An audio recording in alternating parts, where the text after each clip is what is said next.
Well, hello and welcome back to Supposedly Fun. I am here today to do a book tag. I had fallen a little bit behind on book tags, so I thought this would be a good day to get through one of them. This is the Alphabet Soup book tag. The series is done by Sean the Book Maniac. This version is E is for ending. We have previously done A is for author and N is for novella. I will link Sean's original video down below. Love these book tags. So let's get into it. Starting with, I have my laptop here with the list, so please bear with me. Prompt number 1 is E is for ending. Name a book with a great one and one whose ending sucked. Avoid spoilers, or at least warn us if you can. I will avoid spoilers, I promise. So the book I chose that has a good ending is probably not a surprise if you've been following along with my videos this year. It's A Place for Us by Fatima Farheen Mirza. This is vying for my top spot of Read of the Year. It is one of my favorites for sure. At the mid-year check-in point, I did choose it as my favorite. It might still be in that spot, but it's still a very tight race to favorite. So basically, this book is set, it's a Muslim family, and the premise is that the son or brother has become estranged from the family, and he is invited to his sister's wedding, and he goes. And this becomes the framework for the novel, where they flash back and you find out how this family became fractured as it is today. I won't give anything away about the ending, but the book shifts perspective as it goes, and finally when you get toward the end, the father's perspective comes out, and it, no spoilers, but it does put a twist on all of the other perspectives that you've heard before, which I thought was really well done, extremely hard. Oh God, it just got me right there. So I absolutely loved it. I was already really loving the book by the time I got to the end, but the end was just so good and meaningful to me that it really raised this book up, in my opinion. And one of the things that I really love about following this book on BookTube is that everyone seems to pick a different element from the book to be their favorite part of it, and none of those parts are wrong. And I just think it's so interesting, because I always say we carry our emotional baggage into a book, and for me that part with the father really meant so much, and it kind of related to my experience as a foster father right now, and how I won't get into it because I don't want to give anything away, but trust me, it is a gorgeous, gorgeous ending. You can't go wrong with it. If you haven't read it, check it out. And the book that I am going with for a bad ending is The Other Americans by Layla Lalami. Now, I had been enjoying this book heading into that ending. The way I describe it is that the narrative unfolds like a fan. It keeps adding perspective as it goes. And one thing that I had really enjoyed about The Other Americans was that it seemed like there was a twist that it could have easily gone for, and I credited the book with not going for it. And again, no spoilers, but in the end, it did go for the twist. And I thought that was extremely unfortunate, and I thought the book was better without that twist. And I won't say what it is, no more information about it, but I just thought that was unfortunate. And I will also say it kind of has a slow build and is very much taking its pace. And then all of a sudden there's a time jump as you head into that ending. And I didn't like that as well, because the book had been kind of luxuriating and taking its time, and then all of a sudden it jumps and starts speeding up. And I didn't like that either. So it's another read from this year, and that is the one that I would name as having a weak ending. Prompt number 2, E is for elderly, a favorite or memorable elderly character. I'm going with another book that I read this year, The Autobiography of Miss Jane Pittman by Ernest J. Gaines, who unfortunately just died.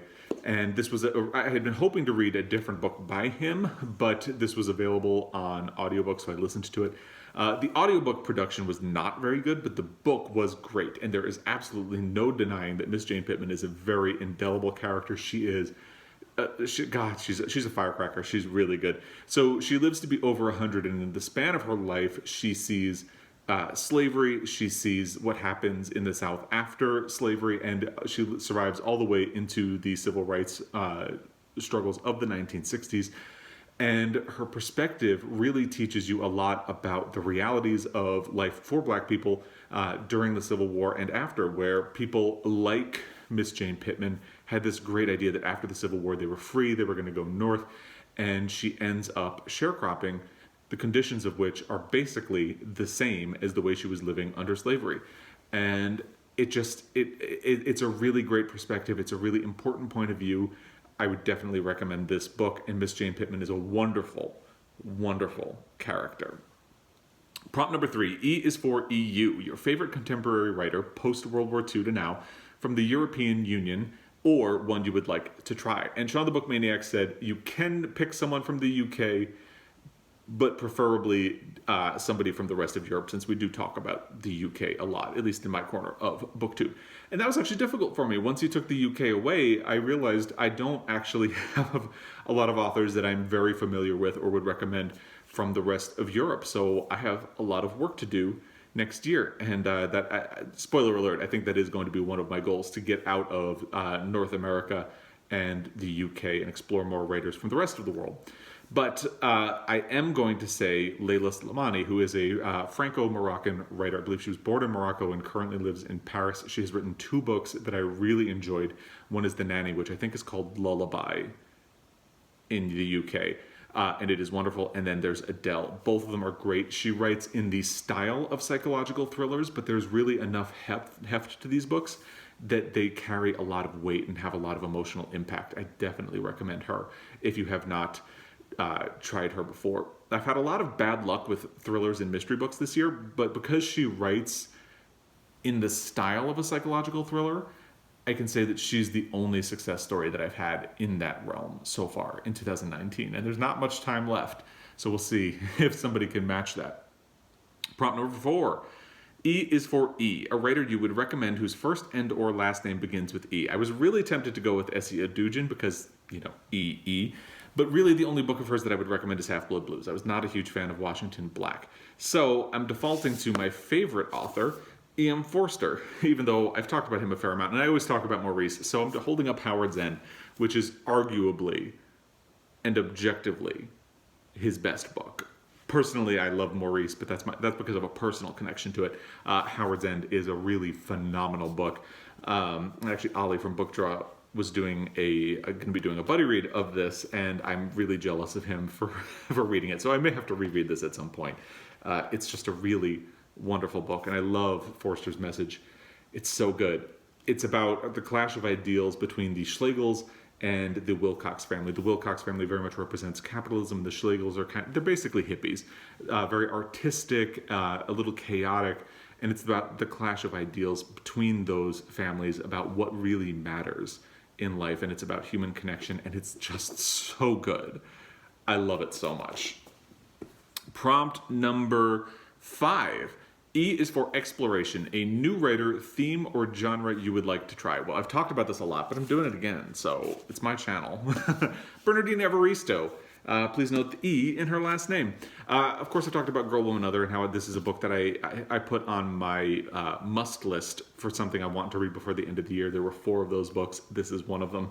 It just recently co-won the Booker Prize with Margaret Atwood, and it just sounds really phenomenal.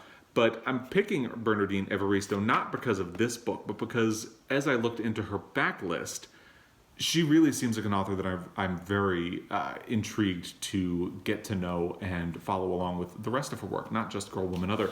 I think Jacqueline from 6 Minutes From Me just picked up a copy of Blonde Roots, which is a book that I had seen in her backlist that sounded amazing. So I can't wait to see what Jacqueline thinks of that. And spoiler alert, for my November book haul, I just got a copy of Mr. Loverman by Bernardine Evaristo, which is a story about a man who was born in Antigua and has been living a double life. He is married, but has been having an affair with his male best friend on the side for I think 60 years, something like that, which sounds fascinating to me. So yeah, I'm going with Bernardine Evaristo, not because she just won the Booker Prize, but because she really seems to have a depth of reading in her backlist that I'm very eager to get to know and experience. Prompt number 6, E is for Et tu, Brute, a book in which betrayal plays a central role. Well, I'm currently reading A Ladder to the Sky by John Boyne, which is all about betrayal, basically. Maurice Swift is someone who's an aspiring author, so he steals the stories of people around him and manipulates them in order to rise to the top. But spoiler alert for my feelings on this book, so I'm not going to go with it. Instead, I was tempted to say Atonement by Ian McEwan, but everybody really knows that book. So instead, I'm going with The Dubious Salvation of Jack V by Jacques Strauss. And this book is lesser known. I feel like if I read it now, it might be revealed to be a little bit more problematic than it was when I first read it, which was roughly a decade ago, somewhere around there. It's about a boy growing up in South Africa, and the black servant who lives in the house has been kind of like his nanny. She has been the mother figure in his life. She did the actual work of raising him while his parents were off doing like wealthy things. And that part is really interesting as well, because you have this white child in South Africa. Obviously, South Africa is riven with apartheid. I can't remember if the book is set during apartheid or after, but then the dynamic shifts when the son of the nanny moves into the compound with her to stay, and Jack becomes jealous of the attention that he feels her son is getting and how he wants her attention to himself. And I will say no more. I remember really enjoying this book. It was surprisingly funny, along with the dramatic elements of it. Might be problematic if I went back to it. Oh, it's blurbed by Andre Osman. I had not known that. So there you go. There's that as well. All right, prompt number 7. E is for exception. A book that you loved or really liked in spite of it containing what you almost always consider to be a fatal flaw. I'm going with All the Light You Cannot See by Anthony Doerr. This book won the Pulitzer Prize. I really enjoyed it a lot. Now, Anthony Doerr has very flourishy kind of purple prose. He really describes the hell out of a lot of things, and usually that irritates the crap out of me. But somehow, I really fell under the spell of this book. This book also has a lot of plot elements that should feel contrived, that should feel maybe unnecessarily melodramatic, but I really just enjoyed the book. I fell under its spell, and I was captivated from start to finish. I remember I read this book very slowly, not because I was having a hard time getting through it, but because I was enjoying it and wanted to drag out the process of reading it, which isn't very hard because it's kind of a chunky book. Yeah, on paper, no pun intended, I should have disliked this book a lot. In practice, I really fell under its spell, and I liked it. I have not gone back to read anything else by Anthony Doerr. I know he has at least one previous collection of short stories, I think called The Shell Seekers, something like that. But, so I haven't seen if his writing would carry through to another book or if it was just a one-time thing with this one. But yeah, I was really surprised by how much I enjoyed this, given that it contains a lot of things that usually make me roll my eyes. So there you go. Prompt number 8, E is for EEEE, a book title with a lot of E's. Well, I was of two minds on this. I really wanted to go with Between the World and Me by Ta-Nehisi Coates, because it's a great book and it's perfect for Nonfiction November. And it's really short. So if you pick up the audiobook of that, it's a great Nonfiction November title, really important read, and it has 5 E's in the title. But instead, I'm going to go with a book that has 4 E's in the title, which is The Bluest Eye by Toni Morrison. And I'm going with this instead because I watched the documentary about Toni Morrison last night, The Pieces I Am. And I didn't think it was possible for me to respect Toni Morrison more than I already did.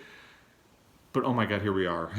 She is such a fascinating woman. She is was so smart. And the literary world really lost a lot when she died this year. So definitely check out her work, but also check out Ta-Nehisi Coates' Between the World and Me. Again, it's perfect for Nonfiction November. And check out The Pieces I Am wherever you can. I got the DVD of it from Netflix because I missed it at my local theater over the summer. It is absolutely worth checking out. It is so worth your time. Prompt number 9. E is for Ever Present, a book you read a long time ago that has really stuck with you. I'm going all the way back to my early childhood, a book that I really remember my father reading this to me. I'm sure my mother must have read it to me at some point because they both kind of switched off. And it was one of my favorites. It's one of the things that I credit with making me the reader I am today. The Owl and the Pussycat. The version I have is from Jan Brett. It's illustrated by her. It is, of course, by Edward Lear. I wish I had a copy of the one that I had as a child because the illustrations in it were so good. It's basically a poem. It's stayed in my head and my heart my whole life. The Owl and the Pussycat went to sea in a beautiful pea green boat. They took some honey and plenty of money wrapped up in a 5-pound note. And it goes and it goes and it goes. And spoiler alert, the ending of it really defined romance for me as a child as well, into my adult life, which is they get married and then hand in hand on the edge of the sand, they danced by the light of the moon. The moon, They danced by the light of the moon. And to me, that really defined love and romance.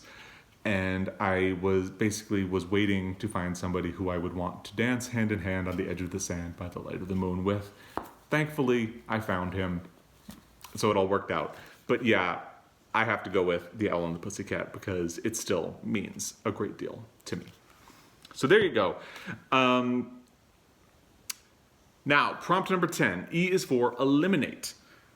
A book or group of books you got rid of or want to get rid of, and why? Well, I haven't decided if I'm actually going to pull the plug and get rid of them, but I'm going to go with... There's a paperclip on the table that I almost knocked off. I'm going to go with the Bond series by Ian Fleming. I don't know why. I got it in my head about 2 years ago to read these. Actually, I know exactly why, because I saw the collection, or a big part of the collection of them, in my local used bookstore, and I thought, well, that might be a fun project to do. So I read every single one of them. The ones that I don't have here, I got from the library. And spoiler alert, I hated them. I absolutely hated them. Ian Fleming is misogynist, racist, and the books reflect a lot of that. They get increasingly problematic as you go through. It's just not fun. Part of me thought it would be fun to be like, okay, let's read these and roll my eyes, but it gets so bad by the end. If you have followed along at all, you know that The Spy Who Loved Me is one of the few books that I have ever thrown across the room in frustration, because basically it implies that women enjoy rape, which is... I don't think I need to explain why that's so bad. It's just, oh my God, so bad. So I don't even really like having them around. I had also gotten a book, License Renewed by John Gardner. I believe this was the first book that John Gardner wrote as part of the Bond series, because I was interested.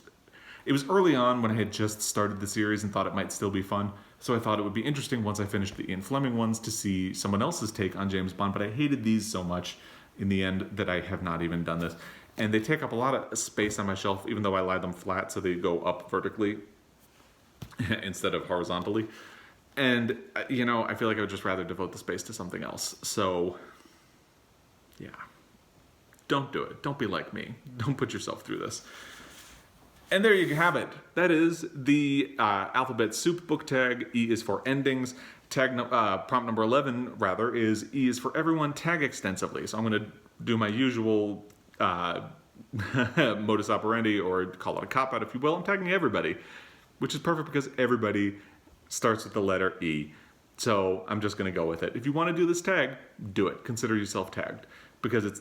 And you can go back and do the previous ones. They're all very fun. Again, I will link Sean's original video down below. He links to the other ones in there. So there you have it. I'd love to hear your feedback if you disagree with me about any of these titles that I celebrated or didn't like. Let's chat about it. If you would also like to hate on Ian Fleming's Bond books, drop a comment. I would love to have somebody else to chat with about that. So, as always, thank you for your time. It's very much appreciated. And thank you for subscribing if you are. If you haven't, I hope you enjoyed this enough to follow along. And I will be back. Until then, happy reading.